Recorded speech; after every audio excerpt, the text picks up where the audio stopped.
நேத்து கேம்ல வந்து சாக்காவோட கோல் வந்து ஒரு கிட்டத்தட்ட ஃப்ளூக் கோல் மாதிரி தான் போச்சு அது. எங்க ஆமா. வீட்ல இப்பதான் என்னன்னா ட்விட்டர்ல ஒரு அக்கவுண்ட் ஓபன் பண்ணிருந்தாங்க. என்னன்னா சாக்கா ஸ்கோர்ட் ஃப்ரீ கிக் அப்படின்ட்டு ஓபன் பண்ண 2வது நாளே க்ளோஸ் பண்ணிட்டாரு. ஒரு அநியாயமான ஒரு பாவம் யாரு அப்பா. அந்த பேக்கரி நம்ம ஆளுங்களா தான் இருப்பாங்க யாராவது. ஒரு ஆமா, அது மாதிரிதான் இருப்பாங்க. ஆக்சுவலா என்ன சொல்றது, ஃபர்ஸ்ட் கோல் வந்து சம கோல். ம். நல்ல ஒரு ஆமா. இதுல பிளேல ஆக்சுவலா அந்த பிளே வந்து போறது பார்த்தாலே தெரிஞ்சிச்சு. ம். குறிப்பா பேச வேண்டியது பாத்தீங்கன்னா டிம்பரோட கான்ட்ரிபியூஷன். ஓகே. டிம்பரோட கான்ட்ரிபியூஷன் வந்து பயங்கர வந்து பிளாஷியா இல்ல. ம். கேலிஃபரி வந்து இவ்வளவு பிளாஷியா வந்து உள்ள போறது, சென்டர்ல வர்றது, ம்.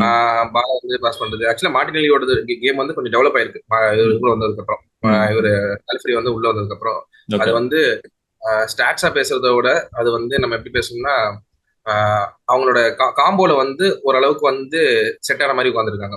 டிம்பர் வந்து எஃபர்ட்லெஸ்ஸா அவர் பண்ற வேலையை வந்து பண்ணிட்டு இருக்காரு. ம்.